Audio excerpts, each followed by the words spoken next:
When I met Daniel, he wasn't just charming, he was magnetic. The kind of man who could walk into a crowded room and make everyone feel like the world revolved around him. And for a while, mine did. He was polished, ambitious, and spoke the language of power as if he was born into it. I thought we were partners in everything, love, business, and dreams. But I was wrong. I was just a stepping stone. We lived in the penthouse I designed myself. White marble floors, glass walls overlooking the skyline, and a piano that no one played, but made the place feel alive. Every inch of it was a symbol of the life I had built from nothing. Daniel used to call it our kingdom, but I didn't realize he meant he wanted the throne for himself. It started subtly. He began taking calls behind closed doors, signing papers I didn't recognize, smiling too easily when I asked questions. He told me to trust him, and I did, until the day I came home early and overheard his lawyer on speakerphone. My name wasn't on the documents anymore. The penthouse, the accounts, the company, everything I had worked for had been quietly shifted into his control. My heartbeat turned into thunder. I walked in, silent but shaking, and watched him freeze when he saw me. His confident tone disappeared, replaced by that pathetic stutter men get when they realize the game is over. He tried to twist it, said it was just temporary, that it was for tax reasons. But lies are loud when you've been quiet too long. I knew exactly what he was doing. He wasn't protecting me, he was erasing me. I didn't cry. Not that day. I just looked at him and smiled, a calm, terrifying smile he'd never seen before. Because what Daniel didn't know was that I had been preparing for this moment for months. I had seen the signs, the secret meetings, the sudden interest in my financial advisor, the way he started complimenting women he once ignored. Men like Daniel think they're the hunters, but the truth is, they're predictable. And I had quietly set the trap. The next morning, I called my lawyer. A different one. One who owed me favors. We reviewed every asset, every signature, every hidden clause. What Daniel didn't know was that the penthouse, though under both our names, was funded entirely by my company. The same company I had smartly moved offshore the year before under my maiden name. So while Daniel thought he was taking control, all he did was sign documents that gave me leverage over him. For the next few days, I played my part perfectly. I cooked his favorite meals, laughed at his jokes, wore the dresses he loved. I became the version of me he thought was still blind. He had no idea that behind those soft smiles, I was quietly transferring every remaining account into a trust, one he couldn't touch without my signature. I even made sure to send him on a business trip the following week. The moment his flight took off, my plan began. By sunset, the penthouse was stripped of everything valuable. The art, the jewelry, the designer suits gone. I left only his laptop and a note on the counter. You wanted everything. Now you have nothing. Then I called building security, revoked his access, and changed every code.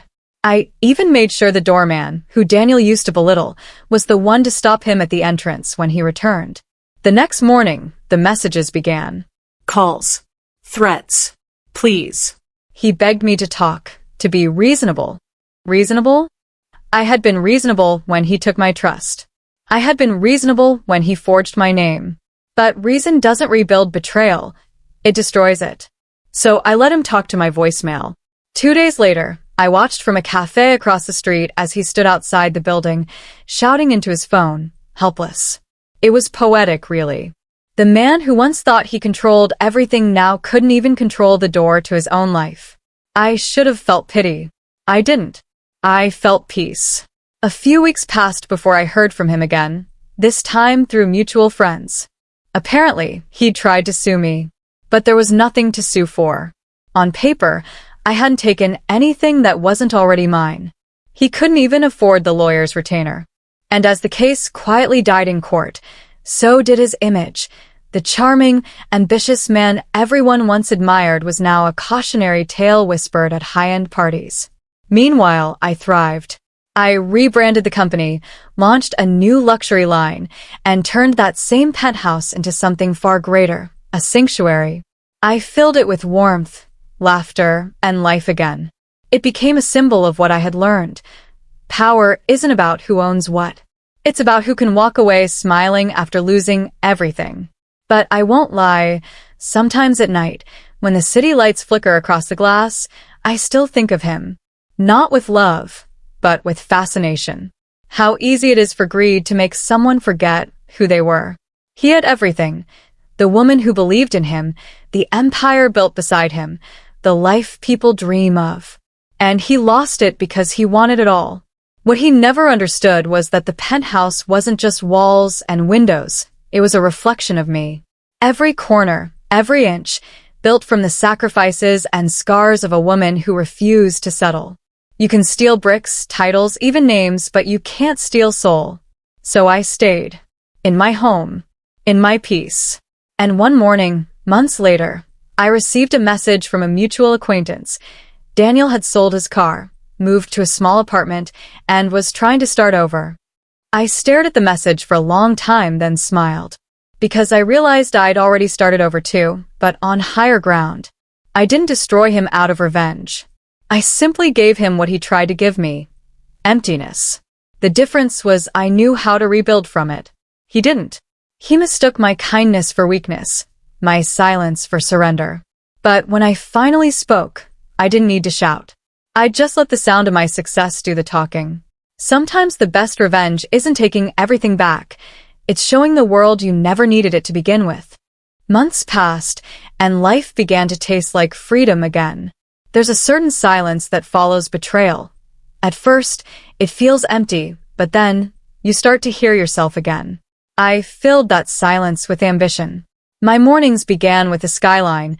My nights ended with the soft hum of the city that never stopped moving, and neither did I. The same view that once reminded me of him now reminded me of what I survived. Success returned, but this time it felt different. It wasn't about money or status anymore. It was about control, about the calm satisfaction of knowing that every inch of my life now belonged to me and no one else. I learned to dine alone, to laugh alone, to walk into luxury galas without needing a hand beside me. People looked, whispered, speculated. They wondered how I'd managed to come out untouched, glowing even brighter than before. But that's what happens when you rebuild yourself.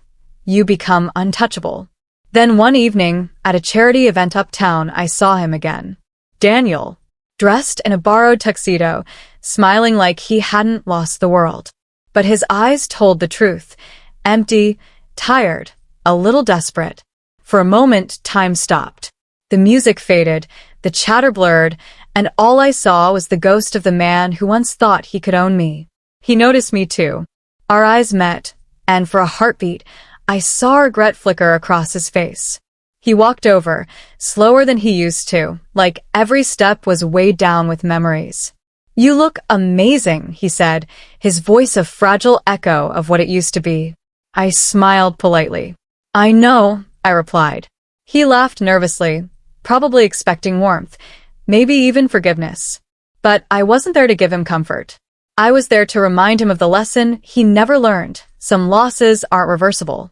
He started talking about how hard things had been, how he'd made mistakes, how he missed the life we had. He said he was trying to change. Maybe he believed it. Maybe he was just rehearsing for another opportunity. Either way, I wasn't buying the performance. I had already seen the real Daniel, the man behind the charm, behind the words. And I wasn't going to let him rewrite the story. "Do you know what the worst part was?" I asked quietly. It wasn't losing the money, or the company, or even the home.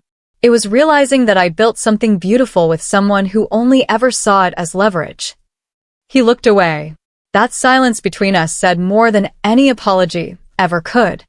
I excused myself and walked away, leaving him standing there among people who didn't know him the way I did. I could feel his eyes following me, but I didn't turn back. Because the truth was, I had no interest in revenge anymore. I had already won. My success wasn't about taking something from him, it was about proving that he never had power over me to begin with. Later that night, when I got back to the penthouse, I poured myself a glass of sparkling water and looked out over the city again. The same skyline, the same lights, but now it felt entirely mine. I remembered the woman I used to be, quiet, trusting, eager to please. And I smiled, because she was gone. In her place stood someone sharper, stronger, and far more dangerous, not because she destroyed a man, but because she refused to let one destroy her. Weeks later, I got a call from an unknown number. Against my better judgment, I answered. It was Daniel. His voice was shaky, hesitant. "I just wanted to say I'm sorry," he said. For the first time, it didn't sound rehearsed. It sounded human. "You were the best thing that ever happened to me. I didn't realize it until I lost it all." I listened quietly, staring at the city as he spoke. I didn't interrupt, didn't argue. When he finally finished, I said, "Daniel, I hope you find peace. But I already have mine." And then I ended the call. That night, I slept like a child. No dreams, no ghosts, no noise. Just silence, the kind that means closure. The next morning, I woke up before sunrise and watched the first light touch the skyline. I realized that the city hadn't changed. I had. Everything that once defined me, him, the betrayal, the loss, was just a chapter now. And the story that followed was entirely mine to write. People often talk about revenge like it's fire. But fire burns both ways. Real power is learning how to walk through it and come out untouched. I didn't destroy Daniel's life to prove a point. I let him destroy his own. That's the difference between those who chase power and those who own it. Months later, the magazine I once dreamed of being featured in called me for a cover story. "The Woman Who Took Back Everything," the headline read. They wanted me to talk about resilience, about rebuilding from nothing, about power and grace. As I stood on set that day, lights flashing, the stylist fixing my hair, I realized something profound. Daniel had given me the greatest gift of all, clarity. Without his betrayal, I would have never met the version of myself that could stand here, unshaken. When the issue came out, I sent him a signed copy. No message, no note. Just the photo of me, smiling, confident, radiant. It wasn't spite. It was closure. A silent reminder that the woman he tried to erase was now unforgettable. Life moved forward in golden waves. I expanded my company, invested in women-led startups, and mentored young entrepreneurs who reminded me of who I once was: eager, fearless, and a little naive. I told them all the same thing. Never build your empire on someone else's foundation.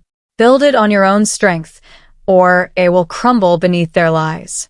And sometimes, late at night, when the city's asleep and the lights outside flicker against a glass, I still whisper to myself, not in anger but in gratitude. He tried to take everything. But he only made me realize I already had more than he ever could. Because that's the truth, isn't it? Some storms come to destroy, but some come to rebuild. And when the dust settles, the strongest ones aren't those who survived. It's those who rebuilt with elegance, silence, and power. I didn't just take everything back. I took back myself. And that was worth more than any penthouse, any title, any name. Because the woman standing in that skyline reflection now, she isn't a victim. She's the storm that ended the game.